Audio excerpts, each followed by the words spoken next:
હું મેલેડી કરું છું એવું હંમેશા એવું સાંભળ્યું છે કે જે કરે મારો નાથ કરે છે અને મારા ભગવાનને પૂછો ને તો મારો ભગવાન એવું કે તમારી શ્રદ્ધા અમારી YouTube ચેનલ મેલેડી મ્યુઝિક સ્ટુડિયોને સબસ્ક્રાઇબ કરો વિશ્વાસ કરી કોઈ માતાજી ભગવાનનો અહંકાર નહીં હોતો તો મનુષ્યને શું લેવા રાખો તમે ગમે તે પદ અધિકારી તમે ગમે તે રૂપિયાવાળાનું તમને બળ હોય ગમે તે હા ના નહીં દરેકનું સ્વાગત છે પણ અહીં પેલાનું ઓળખું છું પેલાને કહી દઈશ આમ કરી દઈશ બંધ કરાવી દઈશ ફલાણો ઢેકણો હે મારા ભગવાનની ઈચ્છા હશે તો આ બંધ થશે નહીં તો કોઈના બાપની તાકાત નહીં સમજી લેજો એવું મારા ભગવાને ધારેલું છે તો બરોબર છે ઠીક છે સ્વીકાર છે હસતા હસતા પણ કોઈ એવું વટથી કહેતું હોય કે આ બંધ કરાવી દો તેની પેઢીઓ આવીને થાકી જાય ને ઊંચી થઈને પસડાય ને તો એ રૂવાડું ના હાલે એક ઉકાર મેલેડી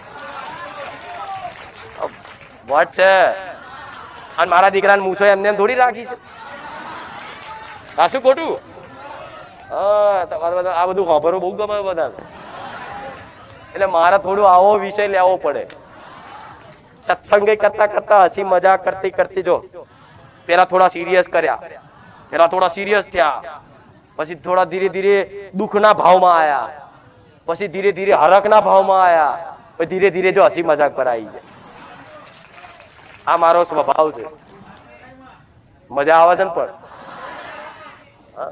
આ મજા બધાને લેવી છે કેટલા લોકો રાહ જોઈ જાય ગાડી ચાલુ થાય ગાડી તો હજુ પાણી ભરાયેલા છે એટલે ધીરજ રાખો હું અહીંયા જ ચૂંટવાય નાખી નહીં જવું અને ગાડી ચાલુ હોય છે તો તમને જેવો હરખ છે મને હરખ છે મારા સેવકો બધાને હરખ છે તો આખા ગામને હરખ છે ક્યારે ચાલુ થાય જેમ કે આખા ગામની એક ઉર્જા અને એક રોનક જુદી હોય એનો પ્રકાશ જુદો હોય એક સાથે લાખો લોકોની મુખમાં રામનું નામ આવે એ જગ્યાએ ભૂમિ જેટલી પાવન થઈ જાય જે જગ્યાએ આવા હજારો લાખો શ્રદ્ધાળુ શ્રદ્ધા વિશ્વાસ એમનો હરખનો પ્રેમનો ઉત્સાહનો ભાવ એની ઉર્જા હોય પટેલ તો આ મારું ધામ ભલે બીજાની જગ્યા પણ આ જગ્યા જેટલી પાવન થઈ જાય અહીં પશુ પક્ષીને ડર નહીં લાગતો હોય અહીં પશુ પક્ષી હશે ને એનાય મનુષ્યને ડર નહીં લાગતો હોય પશુ પક્ષીને એ વિશ્વાસ છે અહીં પશુ પક્ષી જનાવરને વિશ્વાસ છે કે આ જગ્યા પર અમે ઊંઘ્યા છો ને તો ઊંઘમાં કોઈ લાકડી નહીં મારે એ નિશ્ચિંત ઊંઘી રહે નિશ્ચિંત એકદમ નિશ્ચિંત ઊંઘી રહે એને જાણે કોઈ ચિંતા નહીં કોઈ પણ જીવ હોય કોઈ પણ પક્ષી હોય એના નિશ્ચિંતતા રહે કેમ એને ખબર છે કે આ જગ્યાએ માનો વાસ છે અને માના ખોડામ છીએ અમે એટલે આ જગ્યાએ ટાઈમ થશે ને એટલે અમને ભોજન મળી જશે અને ટાઈમ થશે ને એટલે પાણી મળી જશે અને ટાઈમ થશે તો ઊંઘવાનું મળી જશે મારા ધામમાં તમે નહીં માનો ખિસકોલીઓ રહેશે ઉંદેડા રહેશે મકોડા કીડી પેલા કરોડિયા કોઈને પરમિશન નહીં મારવાની સાફ સફાઈ કરે તો એટલી રીતે કરે કે કોઈ જીવ ના મરે મારા ધામમાંથી એટલી ઝીણી ઝીણી બાબતનું ધ્યાન રખાય ખાડો ખોદાય તોય તે જોવાય કે કોઈ જીવ તો નહીં કોઈ મહારાજનો રાફડો તો નહીં કોઈનું દર તો નહીં કદાચ ભૂલથી દર તૂટે ને તોય તે કદાચ એનું કીડિયારું પૂરીને કે ગમે તે માફી માંગીને ચકલાને ચણાઈ નાખી દે તારે આ મારું ધામ પાવન રહેશે આવો ઘેર તમારા ઘેર ભાવ રાખશો ને તો તમારું ઘર એટલું પાવન ને પવિત્ર રહેશે ને કે જેમ મારા ધામમાં આવવાથી એકદમ શાંતિનો અનુભવ થતો હશે જાણે અહીં આપણું કોઈ પોતાનું છે એવું લાગતું હશે લાગે છે ને એવું કે જાણે અહીં આપણું કોઈ પોતાનું છે એવું કંઈક તમને લાગતું હશે એવું જ તમારા ઘેર આવા ભાવનું એવું વાતાવરણ ભક્તિનું એવું વાતાવરણ બની જશે સેવાનું એવું વાતાવરણ બની જશે ને કે તમારા ઘેર આમ થાય કોઈ બેહવા આવશે ને ચા પીવા આવશે ને એને આનંદ થશે તમારા ઘેર બેહીને આટલો વિશ્વાસ રાખજો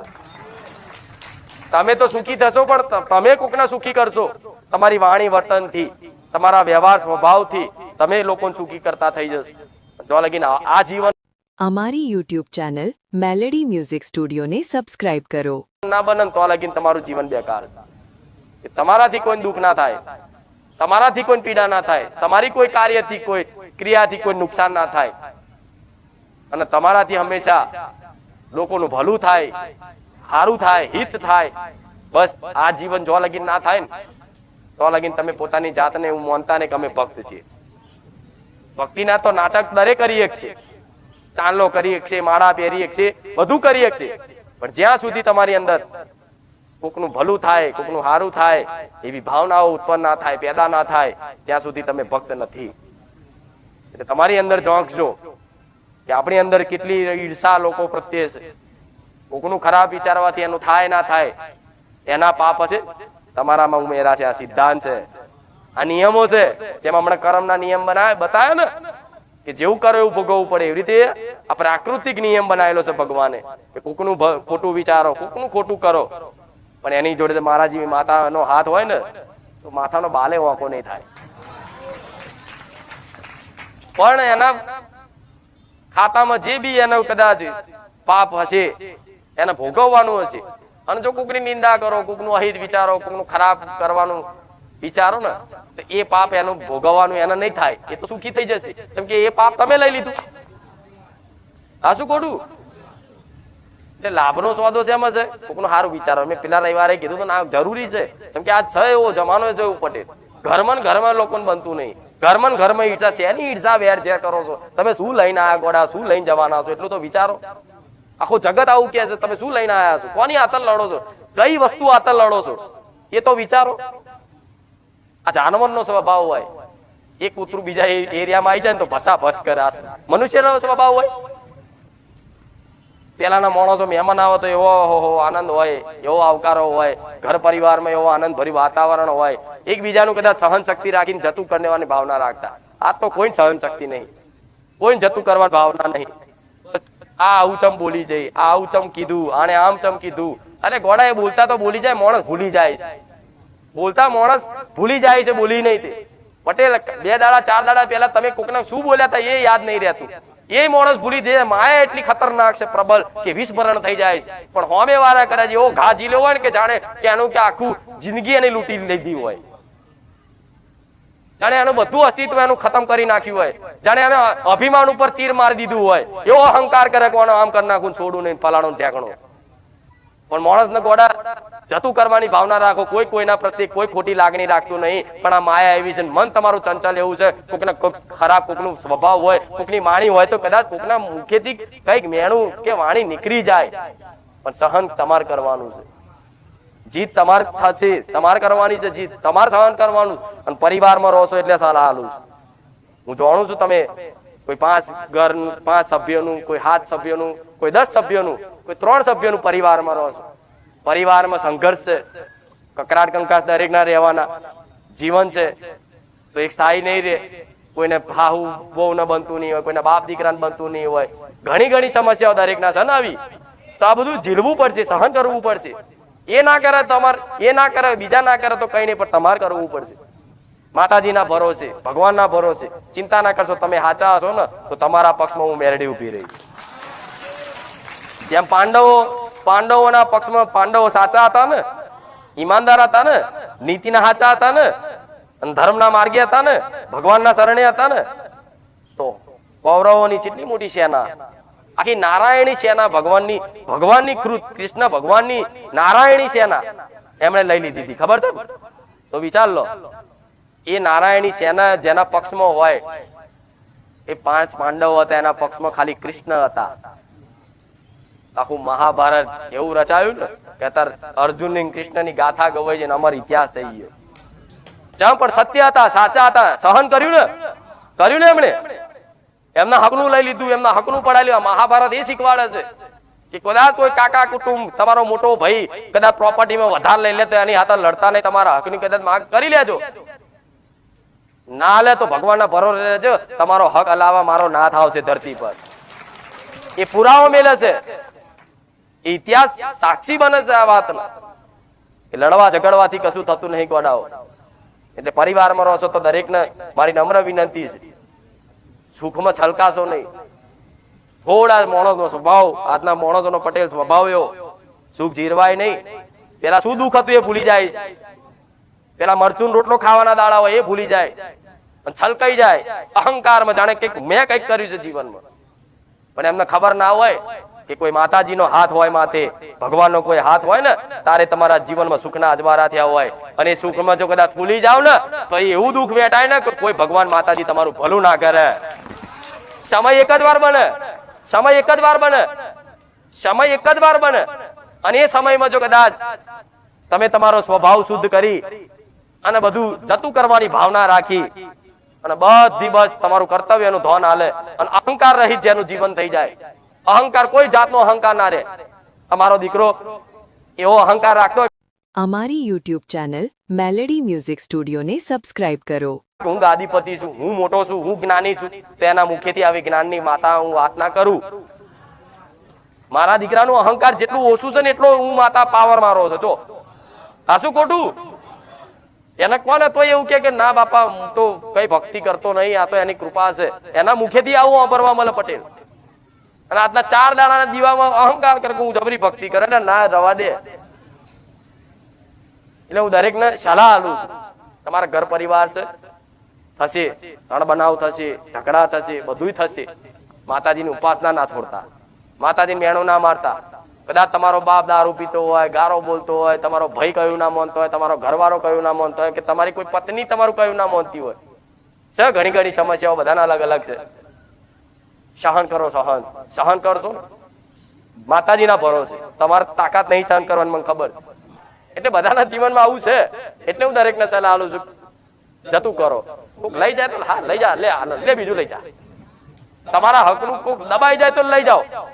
તમારા હકનો હિસાબ કરે હું કરીશ, પણ લડવા ઝઘડવા તમે દુખી થશો. તમે દુખી થશો ને. કોક માણસ ગાર બોલે એનો સ્વભાવ છે, એની ઓછી બુદ્ધિ છે. પણ તમે તો સજ્જન છો ને, તમે તો ભક્ત છો ને. તમે હોમે 4 ગારો બોલ દો તો તમે એના જેવા. તો ભાઈ ફેર શું? ફેર હોવો જોઈએ. ભક્તોને અને એવા દુષ્ટ માણસોને જે કદાચ ભેદભાવ તફાવત આસમાન જમીન નો હોવો જોઈએ. આ દરેકને લાગુ પડે, સેવકોને લાગુ પડે, ભક્તોને, ભાવિક ભક્તોને લાગુ પડે, અને બધા જે વાપરતા હોય બધાને લાગુ પડે. આ વાત પોતાનું બધું જતું કરવાની ભાવના રાખશો તો જીવનમાં સુખી રહ્યા છો. નહીં તો મારો વાટા ફેરાના આશીર્વાદ કરો. મન શું વાંધો? જો લગીના મન રિપેર નહીં થાય ને, મન સુખી દુખી કોણ કરે છે? મન ને. તો મન જ તમારું રિપેર બગડેલું છે. હવે મારે રિપેર કરવું પડે કે નહીં? આ રિપેરિંગ નું બધા સ્ક્રૂ ડ્રાઈવર જ છે મારા. આ બોલું છું હરખા કરી આલું એટલે ખબર પડે શું કરવું શું ના કરવું. બધા મનથી સુખી મનથી દુખી છે. આ શું ખોટું? જોજો તમારું મન સુખી દુખી મન જ કરે છે. એ વાતે ચમનું સાબિત? તમે ઊંઘી જાવ છો તો કોઈ સુખ દુઃખ થાય છે? બસ ચમ મન એ ટાઈમે બધું વિચારવાનું બંધ કરી દે. શરીર તો એમનું એમ હોય છે, પ્રાણ એમને એમ હોય છે, બુદ્ધિ એમની એમ, પણ મન શું કરે? બધું જે વિચારો હોય ને બંધ કરી દે. પણ મૂળ રિપેર શું કરવાનું? મન રિપેર કરવાનો ઉપાય શું છે? એને હાબુથી ધોવું પડે. મેલું વસ્તુ હોય ને, કપડા, આ કપડા છે બરોબર, તો એને શું કરવું પડે? સાબુથી ધોવું પડે, વોશિંગ મશીનમાં ધોવું પડે, ધોકેણા મારવા પડે ને. તારે એમાંથી મેલ નીકળે. આ દીકરે ધોતી ખબર હશે, એમ બટન તોડી નાખાયું તારે મેલ નીકળે. તો એવી રીતે તમારા મનમાં અસંખ્ય વિચારોનો સમૂહ ભેગો થયો છે. અત્યાર સુધી જે તે તમે દ્રશ્ય જોયા, સાંભળ્યું, બોલ્યા, એનો એક પ્રભાવના કારણે તમારા મનમાં એક સંગ્રહ થયો છે. એનો બીજી ભાષામાં કહેવાય સંસ્કાર. એ એટલો હાવી છે કે તમે અત્યારે કઈ બી સારી વાત, ભજન, ભક્તિ, સત્સંગ કરવા બેહો ને, મન ચંચલ થાય. એનું કારણ છે મન તમારું મલિન છે, મેલું છે. મતલબ હવે મન મેલું છે તેનો અર્થ એવો ને મેલું મેલું જ રહે ના. એના ધોવાના ઉપાય છે. જેમ કપડા ધોવા માટે સાબુ બનાવ્યો છે, વોશિંગ મશીન બનાવ્યું છે, એવી રીતે મારા ભગવાને મનનો જે મેલ છે ને એ ધોવા માટે ભગવાને ઉપાય આલ્યા છે. એ ઉપાય સર્વશ્રેષ્ઠ આ કળિયુગનો એકમાત્ર ઉપાય અને સીધો અને સરળ ઉપાય હોય તો રામ નામ. શું?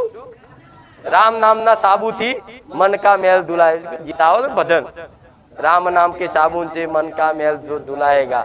मतलब कि राम नाम ना साबुથી મનનો મેલ ધોઈ નાખો, મન નિર્મલ કરી દો. और राम राम जपता हो तो अंदर થી અહેસાસ કરવાનો કે ભગવાન કે માતા મારા માથામાં હાબુ ઘસે જલ્દી થઈ જશે ભાવના કરવાથી. આ શું ખોટું?